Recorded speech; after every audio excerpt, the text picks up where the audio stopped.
Hello everyone, welcome to my channel Paul kitchen. আজকে আমি হাজির হয়েছি আপনাদের জন্য নিরামিষ দিনের স্পেশাল একটা ইউনিক রেসিপি নিয়ে। আপনারা তো বিভিন্ন জন বিভিন্ন রকমভাবে কচুর ফুল রান্না করে খেয়েছেন। কখনো কি নিরামিষভাবে কচুর ফুল রান্না করে খেয়েছেন? যদি খেয়ে থাকেন চলুন দেরি না করে শুরু করা যাক ইউনিক এই নিরামিষ রেসিপিটা। আর আপনার যে রেসিপি ভালো লেগে থাকে অবশ্যই লাইক, কমেন্ট, শেয়ার, সঙ্গে ভালো থাকা বেল আইকনটা অবশ্যই প্রেস করে দেবেন। তো মায়ের হাতে যে দেখতে পাচ্ছেন এগুলো হলো কচুর ফুল, এগুলো দিয়ে আজকে আমাদের রেসিপিটা হবে।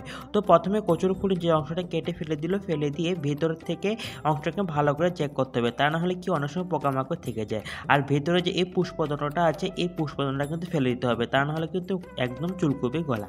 এটা ফেলে দিয়ে এবার ফুলটাকে ভালো মতো পরিষ্কার করে নিয়ে এবং কুচি কুচি করে ফুলটাকে কাটবো। ঠিক যেমন করে কাটছে ঠিক এমন টাইপের করে কিন্তু কাটতে হবে, তা না হলে কিন্তু ঠিক করে রেসিপিটা খেতে ভালো লাগবে না। আর একটা কচু ফুল আমি আপনাদের কেটে দেখাচ্ছি। কচুর ফুলটা কাটার পর ভেতরের দিকে অংশটা দেখুন ভিতরে কি পরিমাণে পোকা হয়েছে। এর জন্য বলেছি কচুর ফুলের ভেতরটা ভালো করে দেখে নিয়ে তারপরে কাটবেন, তা না হলে কিন্তু পুরো পোকা সদ্য কেটে ফেলবেন। এবং সুন্দর করে ভালো করে আমরা পরিষ্কার করে নিলাম, পরিষ্কার করে নিয়ে এবার এটাকে আমরা এমন করে কুচি কুচি করে কাটবো। ঠিক যেভাবে কাটছে আপনি এমন করে যত কুচি করে কাটবেন তত খুব সহজে সিদ্ধ হয়ে যাবে, রান্নাটা তাড়াতাড়ি হবে। নিচের দিকে যে সবুজ অংশটা আছে সবুজ অংশটার মধ্যে দেখুন পুষ্পদণ্ডটার সঙ্গে কত বড় পোকা আছে। তাই সবসময় বলি পুষ্পদণ্ডের এই অংশটাকে এমন কেটে ফেলে দেবেন, ভালো করে দেখবেন যাতে পোকামাকড় আছে কিনা। আর নিচের দিকে যে সবুজ ডাঁটাটা আছে এটা অনেকে ফেলে দেয়, ওটা ফেলে না দিয়ে এটাকে এমন করে ভালো করে খোসাটা ছাড়িয়ে নিয়ে কুচি কুচি করে এর সঙ্গে দেওয়া যায়।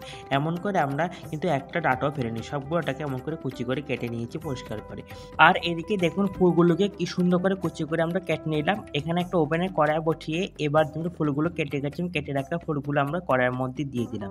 আর দিয়ে দিচ্ছি এখানে সামান্য একটু নুনটা, আর দিয়ে দিচ্ছি এখানে সামান্য একটু হলুদ গুঁড়ো।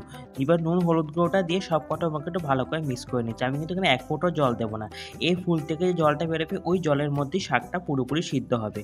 আর এদিকে দেখুন 2-3 মিনিট পর শাকটা পুরোপুরি সিদ্ধ করা হয়ে গেছে। বাকি যে অংশগুলো আছে এগুলোকে চামচ দিয়ে এমন করে চেপে চেপে একদম ভালো করে ম্যাশ করে নিচ্ছি কচুর ফুলগুলিকে।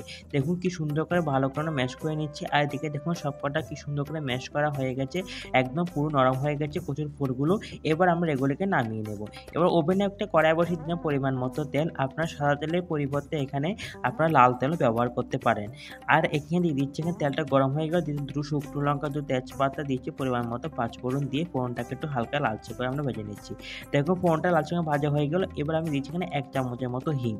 আমি যেহেতু এটা নিরামিষভাবে রান্না করছি তাই হিং কিন্তু দিতে হবে। হিং ছাড়া কিন্তু নিরামিষভাবে রান্না করলে একদম খেতে ভালো লাগে না।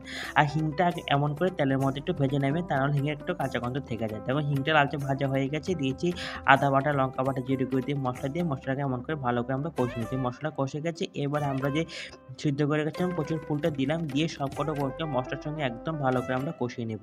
আর এমন করে কন্টিনিউয়াস থাকবো না, তাতে দেখবেন কচুর ফুলটা একদম পুরোপুরি তৈরি করা হয়ে যাবে। দেখুন 3-4 মিনিট পর কি সুন্দর কচুর ফুলটা তৈরি করা হয়ে গেল।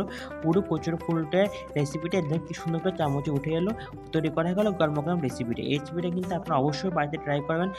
নিরামিষ যদি একবার ট্রাই করেন না দেখবেন নিমেষে এক থালা ভাত খেয়ে ফেলতে পারবেন, গরম গরম ভাত। আপনারা কিন্তু অবশ্যই রেসিপি বাড়িতে ট্রাই করবেন, কেমন যে কমেন্ট বক্সে লিখে জানাবেন। তো আজকে আমার ভিডিও এখানে শেষ করছি, নেক্সট টাইম হাজির হবো অন্য একটা রেসিপি নিয়ে। বাই বাই আপনারা সবাইকে।